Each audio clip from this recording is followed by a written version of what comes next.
সংসদে ধোঁয়া কাণ্ড নিয়ে রীতিমতন চাপে রয়েছে কেন্দ্রের শাসক দল বিজেপি।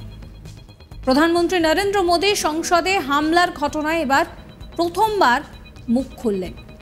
তিনি কোন কোর্টে বল ঠেললেন সেটাই আপনাদেরকে জানাবো। তবে একটা বিষয় কার্যত স্পষ্ট যে এই ধোঁয়া কাণ্ড নিয়ে চাপে রয়েছে বিজেপি, যার ইস্যু করা পাস নিয়ে সংসদের ভিতরে ঢুকেছিল দুজন। সেই বিজেপি সাংসদ প্রতাপ সিম্মার পদত্যাগও দাবি করা হয়েছে।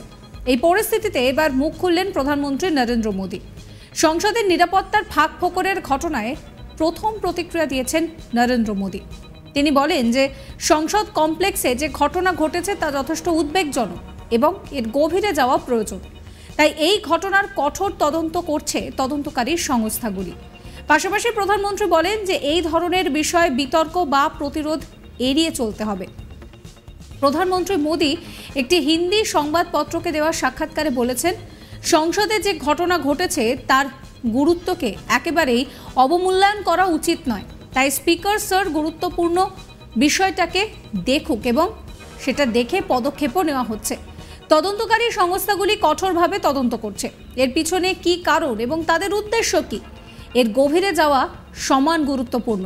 সমাধানও খুঁজে বের করতে হবে।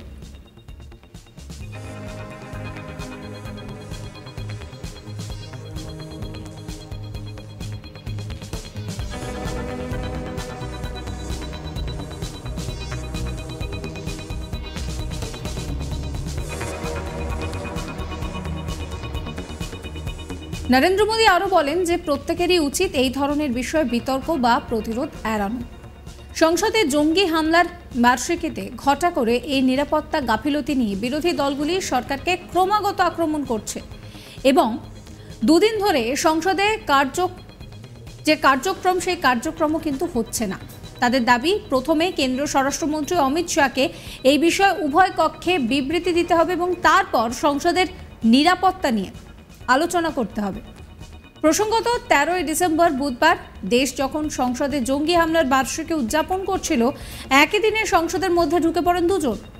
13ই ডিসেম্বর লোকসভার অধিবেশন চলাকালীন সাগর শর্মা এবং মনোরঞ্জন ডি নামে দুই যুবক লোকসভার কক্ষে ঢুকে পড়েন।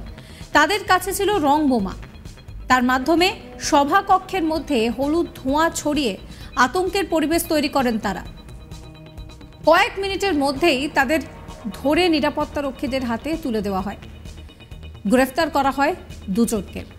একই সময় সংসদের বাইরে দাঁড়িয়ে হলুদ ধোঁয়া ছড়িয়ে বিক্ষোভ দেখাচ্ছিলেন নীলম আজাদ এবং অমল শিন্ডে। তাদেরকেও তৎক্ষণাৎ গ্রেফতার করা হয়।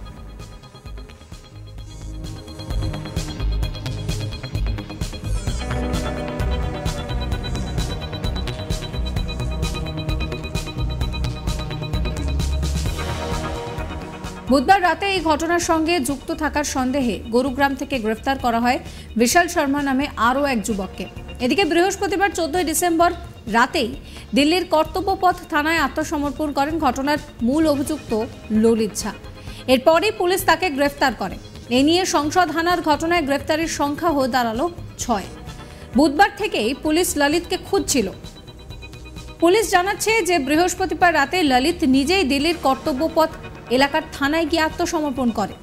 এরপর তাকে গ্রেফতার করে পুলিশ। ললিত বিহারের বাসিন্দা। দিল্লি পুলিশের স্পেশাল সেল তাকে জিজ্ঞাসাবাদ করছে। ধৃতদের বিরুদ্ধে ইতিমধ্যেই বেআইনি কার্যকলাপ প্রতিরোধ আইনে মামলা রুজু করা হয়েছে। ভারতীয় দণ্ডবিধির একাধিক ধারাতেও মামলা তাদের বিরুদ্ধে দায়ের করা হয়েছে। আবার ললিতের সঙ্গে কিন্তু বাংলা, সর্বোপরি কলকাতারও যোগসূত্র রয়েছে। কলকাতায় নাকি শিক্ষকতা করতেন তিনি। তারও আগে পুরুলিয়ার একটি এনজিওতে বেশ কিছুদিন কাজ করেন ললিত।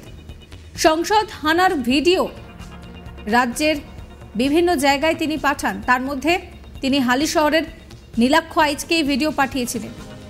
বৃহস্পতিবার তার বাড়িতেও যায় পুলিশ। দীর্ঘক্ষণ নীলাক্ষকেও জিজ্ঞাসাবাদ করা হয়। ললিতের সম্পর্কে তথ্য তার কাছ থেকে জানার চেষ্টা করা হয়, যদিও রাতেই শেষ পর্যন্ত আত্মসমর্পণ করেন ললিত।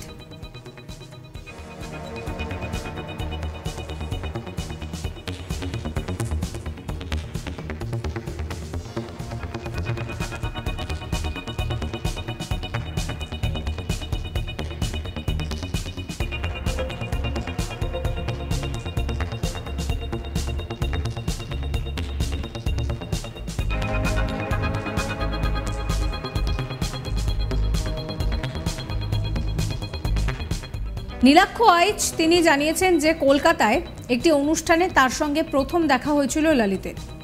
তিনি নিজেকে একজন সমাজকর্মী হিসেবে পরিচয় দিয়েছিলেন। এটাও ললিত জানিয়েছিলেন যে তিনি পিছিয়ে পড়া মানুষদের জন্য সামাজিক কাজ করতে পছন্দ করেন। তিনি এর থেকে বেশি আর কোনো বিবরণ দেননি। নীলাক্ষর যে এনজিও সাম্যবাদী সুভাষ সভার সাধারণ সম্পাদকও ছিলেন ললিত। ললিতকে কেনই পদ দেওয়া হয়েছিল সেই প্রশ্নও নীলাক্ষকে করা হয়। তিনি বলেন যে আমাদের সংগঠনের সদস্যরা বেশিরভাগই কলেজ ছাত্র। প্রায়ই আমরা ঝাড়গ্রাম এবং পুরুলিয়ার মতো গ্রামীণ এলাকায় কাজের জন্য যেতে পারি না। ললিত ঝা বলেছিলেন যে তিনি গ্রামীণ বাংলার যে কোনো জেলায় উপস্থিত থেকে কাজ করবেন।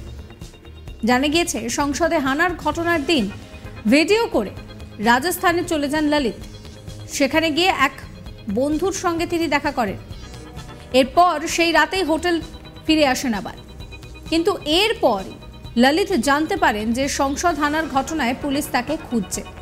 এরপর তিনি নিজে আবার দিল্লি ফিরে আসেন। ধৃতদের শনিবার সংসদে নিয়ে গিয়ে ঘটনার পুনর্নির্মাণ করারও যে প্ল্যানিং ছিল পুলিশের, সেই প্ল্যানিংও কিন্তু পুলিশ সেই মতো করে। তাদেরকে লখনৌ এবং গুরুগ্রামেও নিয়ে যাওয়া হবে। ললিত ঘটনার পর রাজস্থানে গিয়ে গা ঢাকা দিয়েছিলেন। তাকে সেখানেও একবার নিয়ে যেতে পারে পুলিশ। আপাতত তাদেরকে পুলিশি হেফাজতের নির্দেশ দেওয়া হয়েছে। প্রসঙ্গত, পার্লামেন্টের নিরাপত্তা লঙ্ঘন এই বিষয়টাকে কেন্দ্র করে রাজনীতির পারদ এখন চরমে। বিরোধীদের তরফ থেকে একটানা যে দাবি উঠছে যে প্রধানমন্ত্রী নরেন্দ্র মোদীর হাউসে এসে এই বিষয়ে বক্তব্য দেওয়া উচিত। এদিকে একটি সংবাদপত্রকে দেওয়া সাক্ষাৎকারে প্রধানমন্ত্রী মোদী সংসদের নিরাপত্তা ত্রুটির জন্য দুঃখ প্রকাশ করেছেন। তিনি বলেন যে এই বিষয়ে তদন্ত করা প্রয়োজন। একই সঙ্গে এই মামলার গভীরে যেতে হবে।